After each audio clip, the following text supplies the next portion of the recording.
Para muhibbin rahimakumullah, man barakallahu lahu fi umrihi bi an razaqallahu lahu al-fitnata ma yahmiluhu ala intihazil fursah khasyatal fawat fayubadiru ilal a'malil qalbiyyati wal badaniyah wastafraga fi dhalik majhudah adraka fi yasirin minaz zaman al-minanal ilahiyah wal ma'arif ar-rabbaniyah ma la yadkhulu tahtal ibarah.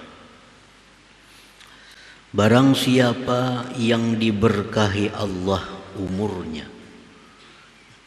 barang siapa yang diberkati oleh Allah umurnya, dengan bahwa Allah berikan kepada dia itu kecerdikan, kepandaian yang mendorong akan dia atas mengambil kesempatan karena takut keluputan, maka dia bersegera kepada amal-amal baik, amal yang sifatnya batin atau amal yang sifatnya badan, dan dia habiskan kemampuannya pada yang demikian itu. Memperdapatilah dia pada sedikit masa akan nikmat-nikmat Allah, anugerah-anugerah Allah, ma'rifat rabbaniyah, sesuatu yang tidak masuk di bawah isyarat, di bawah ibarat. Artinya maksud daripada itu kalimat-kalimat tadi adalah bahwa orang yang diberi Allah keberkahan umur, orang itu diberi Allah kecerdikan, kepandaian. Nah, dengan kepandaian itu dia bisa mengambil waktu yang dia gunakan untuk beribadah, baik ibadahnya itu ibadah qalbi, ibadah batin, atau ibadah zahir. Nah, karena kepandaiannya menggunakan waktu, maka dia memperdapati dari masa yang sedikit akan keberkahan, akan anugerah, akan makrifat yang tidak bisa dibilang, disebutkan oleh suatu ibarat. Nah, para muhibbin rahimakumullah, setiap waktu, setiap keadaan itu ada tuntutan zikir di dalamnya. Nah, orang-orang yang cerdik di dalam hal ini, dia bisa menggunakan kesempatan itu dengan zikir yang dituntut pada waktu itu. Nah, dengan demikian maka zikir-zikirnya, ibadah-ibadah orang ini menjadi bernilai besar, menjadi berharga tinggi di sisi Allah Subhanahu wa ta'ala. Nah, semua zikir itu bagus, baik zikir bentuknya tahlil la ilaha illallah, atau zikir sifatnya qiraatul Quran, bagus. Baik zikir yang bentuknya salawat, itu bagus. Baik zikir yang bentuknya tasbih subhanallah, itu bagus. Tetapi ada waktu-waktu tertentu, keadaan-keadaan tertentu, di mana bila kita gunakan keadaan itu dengan zikir yang diperintah di waktu itu, maka menjadi sesuatu yang bernilai tinggi di sisi Allah Subhanahu wa ta'ala. Nah, para muhibbin rahimakumullah, kita ambil satu contoh misalnya. Di waktu kita hendak makan, di waktu kita hendak makan itu, zikir yang paling bagus yang dituntut adalah mengucapkan basmalah. Nah, bismillahirrahmanirrahim, ini zikir yang paling bagus. Lebih bagus daripada kita membaca la ilaha illallah 100 kali. Misalnya hendak makan la ilaha illallah, la ilaha illallah 100 kali hanya makan. Lebih baik kita membaca bismillahirrahmanirrahim sekali makan. Kenapa sebabnya? Karena yang dituntut pada waktu itu adalah membaca basmalah, bukan la ilaha illallah. Walaupun la ilaha illallah bagus dibaca, tapi untuk saat itu zikir ini, basmalah ini yang paling berharga, tinggi di sisi Allah Subhanahu wa taala. Nah, seperti lagi habis makan. Habis makan zikir yang dituntut kepada kita adalah alhamdulillah. Itulah paling afdal zikir. Lebih afdal dari zikir-zikir yang lainnya. Karena Nabi kita secara khusus untuk sesudah makan itu alhamdulillahilladzi at'amani hadza wa razaqani min ghairi haulin minni wala quwwah. Nah, itu zikir. Nah, orang-orang yang diberkahi umur, dia diberi Allah kepandaian sehingga mengetahui mana zikir-zikir yang dituntut pada waktu keadaan tertentu. Nah, dia gunakan zikir itu sehingga amalan dia walaupun sedikit tetapi bernilai tinggi di sisi Allah Subhanahu wa taala. Nah, para muhibbin rahimakumullah, orang hendak tidur. Zikir yang dituntut di situ adalah zikir bismikallahumma ahya wa amut. Nah, contohnya itulah yang paling baik zikir. Itulah zikir yang paling bernilai tinggi di sisi Allah pada waktu kita hendak tidur itu. Bangun tidur, zikir yang dituntut di situ alhamdulillah alladzi ahyani ba'da ma amatani wa ilaihin nusyur. Nah, itulah yang paling tinggi nilainya. Nah, jadi kalau umur kita ini hendak jadi umur yang berkah, walaupun kita sedikit umur, sedikit amaliyah, tapi bernilai tinggi di sisi Allah Subhanahu wa taala. Caranya adalah memilah-milih mana zikir, mana ibadah yang sesuai dengan waktu dan keadaan, sebagaimana yang diajarkan, diperintahkan Rasulullah sallallahu alaihi wasallam. Nah, para muhibbin rahimakumullah, al-barakatu fil umur laisat bituliz zaman wa kasratil layali wan nahar. Berkah pada umur itu bukan dengan panjang masa, banyaknya malam dan siang. Orang yang umur berberkah itu bukan orang yang berumur banyak. Misal berumur 70 tahun, 90 tahun, itu bukan berkah. Bukan berkah. Wa innamal barakah fil umur an tashabahul inayah wal hidayatu wat taufiq wal qabul. Nah, berkah umur itu bahwa menyertai akan umur itu pertolongan Allah, hidayah Allah, taufik kemudahan beribadah dan diterimanya ibadah. Nah, itu orang yang umurnya berkah. Orang yang umur berkah itu orang yang diberi Allah umur disertai dengan pertolongannya, hidayahnya, taufiknya, diterima amalnya. Nah, itu yang dinamakan barakah umur. Dalam doa Allahumma barik lana fi a'marina, ya Allah berkahi kami pada umur kami, bukan panjangkan umur. Bukan panjangkan umur. Berkah umur itu bahwa umur kita disertai hidayah Allah, disertai taufik dari Allah Subhanahu wa ta'ala.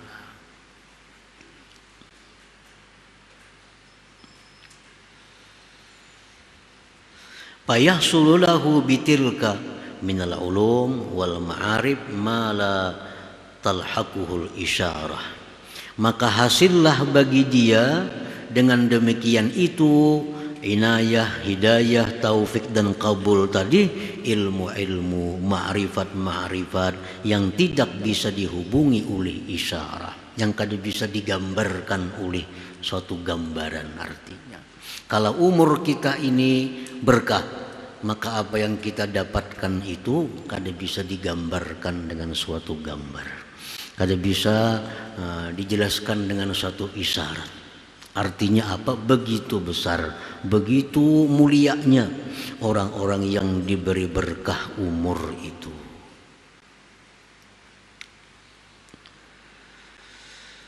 Fayartafi'u lahu fi syahrin masalan ma la yartafi'u li ghairihi fi alfi syahr. Maka naiklah derajat orang itu pada 1 bulan misalnya, sesuatu yang tidak naik bagi yang lainnya pada 1000 bulan. Orang ini beramal 1000 bulan, 80 tahun lebih, tapi umurnya kada diberkahi. Inya kada pintar memilih amal ibadah mana yang paling berharga di sisi Allah, mana amal ibadah yang paling disukai oleh Allah. Inya tahu beramal aja, cuma kada tahu mana amal yang paling disukai Allah. Kan amal itu ada martabat-martabatnya. Amal itu ada yang wajib. Nah, wajib ini pun beberapa macam wajib. Mana wajib yang utama didahulukan, mana wajib yang nomor 2, mana wajib yang nomor 3, seterusnya. Setelah wajib ada lagi amal sunnah. Amal sunnah pun bermacam-macam. Mana amal sunnah yang utama, mana amal sunnah yang nomor 2. Nah, kalau orang kada punya pengetahuan tentang itu, lalunya beramal kadang dapat huruf. Yang wajib didudiakannya, yang sunat didahulukan, lalu kada jadi manfaat. Kada jadi manfaat. Hutang banyak bersedekah ketujuh. Kalau so bersedekah ketujuh, tapi hutang ditagih orang kada pembayaran. Nah, ini orang yang kadang mengerti tentang agama, bahwa membayar hutang itu lebih utama daripada bersedekah. Nah, sembahyang sunat ketujuh, sembahyang tahajud suka, sembahyang duha suka, sembahyang witir suka, tapi qadaan saling banyakkan lagi yang fardu belum dibayarnya. Nah, sehingga ini amalnya ini bisa kada berharga di sisi Allah. Kalaupun berharga bisa murah harganya. Karena 1 rakaat yang fardu itu dibayar kena di akhirat dengan 70 rakaat yang sunnah. Nah, 1 rakaat yang fardu itu sama dengan 70 rakaat yang sunat. Kita misal ada sembahyang zuhur. Zuhur itu 4 rakaat. Kataku sembahyang witir, kataku sembahyang tahajud. Nah, 70 rakaat kita sembahyang witir hanya 1 rakaat zuhur. Nah, kalau inya punya kecerdikan, nah umur yang berkah yang disertai hidayah petunjuk dari Allah, tentu dia akan memilih sembahyang fardu karena nilainya tinggi. Nah, demikian ibadah-ibadah itu ada tingkatan-tingkatannya. Orang yang umur berkah itu dia pandai menggunakan kesempatan itu. Nah, walaupun sedikit umurnya, sedikit amalnya, tapi nilainya tinggi di sisi Allah Subhanahu wa ta'ala. Memberi orang ketujuh, memberi orang lain ketujuh, menyumbang sana nyumbang sini, itu bagus. Tapi ya kalau ia biarkan orang tuanya, dia biarkan dang sanatnya, ia biarkan kerabatnya miskin susah kada dibantu, itu menjadi kada berharga di sisi Allah. Nah, kenapa? Karena meninggalkan yang utama. Yang utama dibantu terlebih dahulu orang tua yang membutuhkan, keluarga itu lebih utama dibantu dari orang luar. Nah, kalau ingin suka membantu orang-orang luar, nah kalau warga susah, kalau warga menderita dibiarkan, amal ibadahnya menjadi kada bernilai di sisi Allah. Padahal ibadah juga, karena inya kada pintar, kada dapat petunjuk di situ, lalu salah menggunakan ibadah, lalu umurnya kada berkah. Walaupun banyak ibadahnya, panjang umurnya, tapi amal-amalnya sedemikian tadi jadi kada bermanfaat, jadi kada berharga di sisi Allah Subhanahu wa ta'ala. Sama hal orang menuntut ilmu. Nah, ilmu ini macam-macam ilmu, semuaan bagus. ilmu tauhid, ilmu fikih, ilmu tasawuf, ilmu hadis, ilmu tafsir, banyak bagus semuaan itu. Cuma yang sesuai untuk dirinya itu apa yang ia perlukan. Jangan menuntut ilmu hadis kalau masih belum mengerti ilmu tentang fikih syariah, belum mengerti tentang sembahyang kayak apa nang bujur, wudunya kayak apa, yang belum mengerti itu jangan hendak menuntut ilmu masalah tafsir Quran. Nah, lalu menuntut ilmunya jadi kada bernilai lagi. Padahal menuntut ilmu itu termasuk ibadah yang paling tinggi di sisi Allah nilainya, pahalanya. Tapi yang dituntutnya ini salah. Mestinya tertib susunannya yang dituntutnya ilmu supaya ibadah ini sah dulu kayak apa. Tuntung menuntut ilmu supaya ibadah ini sah hanya menuntut ilmu supaya ibadah ini diterima oleh Allah. Karena kada semuaan ibadah yang sah itu diterima oleh Allah. Nah, tuntut ilmu supaya ibadah ini jadi sah dulu. Sudah beres hanya tuntut supaya ibadah ini diterima oleh Allah Subhanahu wa ta'ala. Nah, itu cara menuntut ilmu. Kalau menuntut ilmu ini kada sesuai tertibnya, aturannya, walaupun itu ibadah, jadi kada berharga lagi. Nah, para muhibbin rahimakumullah. Laisal ibratu bikasratil azkar wal aurad, wa innamal ibratu bikasratil ujuri wal amdad. Bukanlah yang dipandang itu banyak zikir, banyak wirid, tetapi yang dipandang itu banyak pahala dan banyak faidah. Jika amalan kita hari-hari ini kada dipandang banyak zikirnya, banyak wiridnya, tapi yang dipandang itu kayak apa supaya amalan itu banyak pahalanya, banyak faidahnya, supaya umur ini jadi berkah. Ini tadi kita beribadah semalaman sama orang beribadah 80 tahun. Seperti orang Lailatul Qadar, itu kan? Lailatul Qadar khairun min alfi syahr. Kita beribadah semalaman tapi pas Lailatul Qadar sama orang lain beribadah 80 tahun lebih. Nah, ini yang berkah umur. Semalaman aja kita beribadah. Seperti lagi ibadah yang namanya tafakkur. Tafakkur sa'ah khairun min ibadati sana. Tafakkur sesaat nilainya lebih tinggi dari beribadah setahun tanpa ada tafakkur. Nah, tafakkur menggunakan pikir. Tafakkur tentang keagungan Allah. Sesaat. Allah ini maha besar, Allah ini maha agung, Allah ini maha kuasa dengan ciptaan-ciptaannya. Sesaat kita tafakkur, pahalanya lebih daripada kita ibadah setahun, bahkan sampai lebih daripada 70 tahun menurut satu riwayat. Nah, jadi tafakkur itu merupakan ibadah andalan.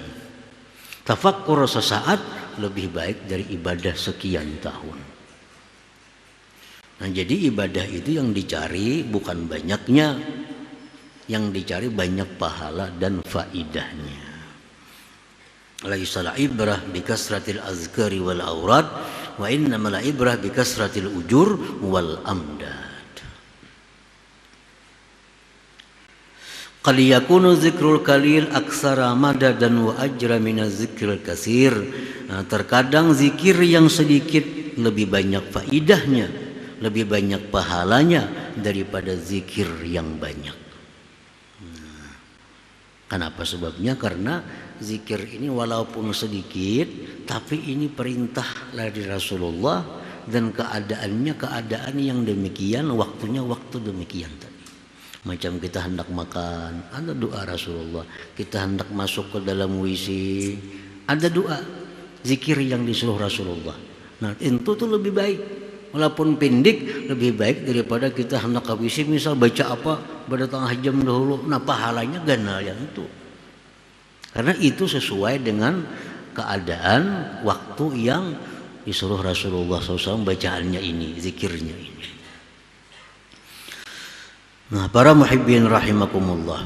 Jadi umur yang diberikan Allah kepada kita, ada orang yang diberkahi Allah umur, ada manusia yang tidak diberkahi umur. Nah, orang yang kada diberkahi umur ini ialah orang-orang yang menggunakan umur dalam hal yang tidak ada manfaat bagi dia di akhirat nantinya. Setiap umur yang kita gunakan dalam hal yang tidak ada pahala, dalam hal yang tidak ada manfaat di akhirat, itu adalah hilangnya berkah umur. Dan umur yang diberikan Allah ini akan dipertanggungjawabkan oleh setiap orang di hadapan Allah Subhanahu wa ta'ala. Ditanya oleh Tuhan berapa umur. Rasulullah SAW bersabda, la tazulu qadama abdin yawmal qiyamah hatta yus'ala an arba' an umrihi fima yafna wa an jasadihi fima abla wa an malihi min aina akhazahu wa bima anfaqah wa min ilmihi maza amila bih. Rasulullah SAW bersabda, tidak bergerak dua kaki seorang hamba pada hari kiamat itu di padang mahsyar, sehingga ditanya dia tentang 4 hal. Pertanyaan yang pertama ditanyakan kepada kita sebelum pertanyaan yang rinci-rincinya, 4 pokok, 4 judul yang ditanya oleh Allah. Yang pertama kali ditanyakan Allah tentang umur, fima yafna. Berapa umur? Kemana umur itu habis kau gunakan? Nah, ini yang ditanyakan pertama oleh Allah kepada setiap manusia. An umrin fima yafna. Berapa umur? 60 tahun. Kemana menggunakan? Nah, setiap orang tentu punya jawaban yang lain-lain sesuai dengan keadaannya hidup di dalam dunia. Orang yang petani, dia akan jawab Allah, umur 60 ulun habiskan behuma. Kada kau berdusta, kada kau bakulimnya kita. Nang pedagang berapa umur? 60. Kemana habis digunakan? Berdagang. Orang yang jadi pegawai berapa umur? 60. Kemana gunakan? Kantor hari-hari. Pegawai. Orang yang ahli ibadah berapa umur? 60 tahun. Kemana menggunakan? Ibadah. Dari sekian banyak pekerjaan hanya satu yang selamat, yaitu orang yang menggunakan umur untuk ibadah. Lain pada ibadah masuk neraka. Kenapa sebabnya? Karena Allah berfirman, tidak aku ciptakan jin dan manusia melainkan untuk beribadah kepadaku. Petani, pedagang, pegawai, apapun, bila menggunakan umur selain pada ibadah, akan mendapat hukuman dari Allah Subhanahu wa ta'ala. Nah, itu pertanyaan yang pertama. Berapa umur? 60 tahun. Kemana menggunakan? Berdagang. Untuk apa ikan berdagang? Berdagang untuk apa? Nah, di situ apakah hanya berdagang itu untuk mencari kekayaan? Apakah hanya berdagang untuk supaya dapat rezeki, untuk supaya beribadah? Apakah dia? Nah, di situ yang akan menentukan nasib orang ini. Apa pekerjaan? Bertani. Untuk apa bertani? Untuk apa bertani? Apabila ujung-ujungnya untuk ibadah, dibuktikan oleh seluruh tubuh kita, tangan, kaki, semua bicara bahwa benar untuk ibadah, kita selamat. Lain pada ibadah, kada akan selamat karena kada sesuai dengan tujuan Allah menciptakan dia untuk beribadah kepada Allah Subhanahu wa ta'ala. Boleh berdagang, boleh bertani, boleh jadi pegawai, tapi asal tujuan untuk ibadah kepada Allah Subhanahu wa ta'ala. Lain pada itu akan celaka manusia. Karena menyalahi fitrah dijadikannya manusia untuk ibadah. Wa ma khalaqtul jinna wal ins illa liya'budun. Allah berfirman, tidak aku ciptakan jin dan manusia melainkan untuk ibadah kepadaku. Bila kita lain pada itu, kita bahaya, menyalahi yang dimaksud oleh Allah Subhanahu wa ta'ala. Jadi boleh aja berdagang, boleh aja bertani, pekerjaan halal boleh, asal untuk ibadah kepada Allah. Karena orang beribadah itu memerlukan dana, orang beribadah memerlukan duit. Kita kadang kau beribadah kalau awak kita lemah, kita kadang kau beribadah kalau kita kadang punya pakaian, kita kadang kau beribadah kalau kita kadang punya tempat kediaman. Nah, jadi kalau kita bercari, berusaha untuk nukar ini supaya kau beribadah, untuk beli ini supaya selamat kita. Nah, umur yang pertama ditanyakan Tuhan.